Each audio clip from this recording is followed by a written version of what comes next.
Nagluluto ako ng congee, ng lugaw, para sa lunch niya. Kasi hindi pa siya makakain ng medyo hard. Tingnan mo to, ginagaya pa ako. Hey! Hey! Finish your story, your book. So, nilagyan ko lang siya ng ng giniling. Tapos, lalagyan ko siya ng gulay.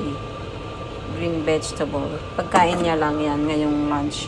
Ako hindi man ako kakain yan. Siya lang. Ilang araw na kasi siya na hindi makakain ng maayos. Gawa ng nagsusuka. Masama yung niya sa tiyan niya. Kaya light lang ang pagkain niya. Noodles. Noodles, lugaw.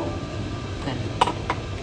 Dapat nga may lesson siya ngayon. So, dahil masama nga yung pakiramdam niya, nilalagnat pa siya. 3 days na kami hindi nakakapunta sa lesson niya. Pero ngayon ay medyo okay naman na siya.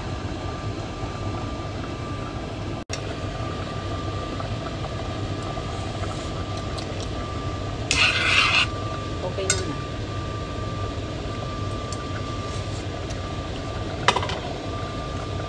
Lagyan ko lang siya ng konting asin.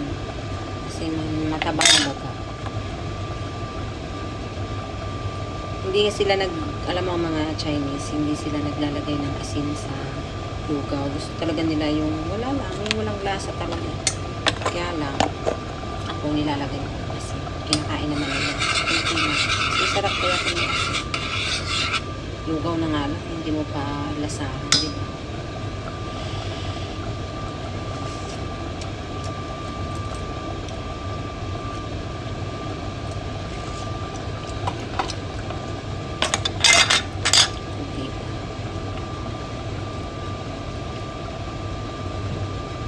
Ayaw kasi nila ng maasin. Kahit anong pagkain, ayaw nila ng maasin. Gulay nga dito nilalaga. Tapos, kainin nila.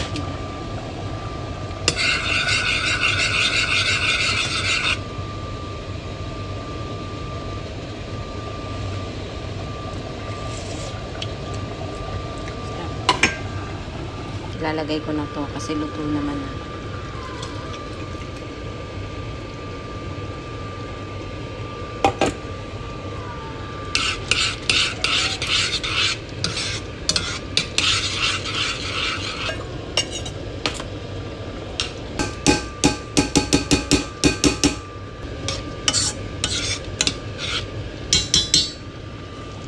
Ready na yan.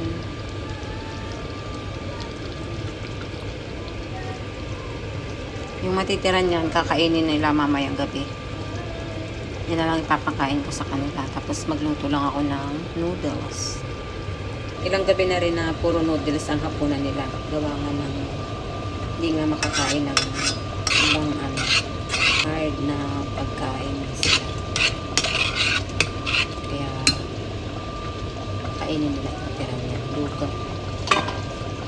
Yan ang lunch niya for today. Yan ang lunch. Lakot, may cheese at saka itong niluto kong lugaw.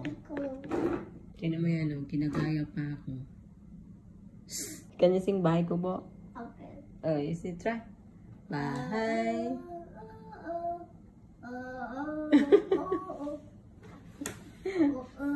Medyo okay na siya ngayon.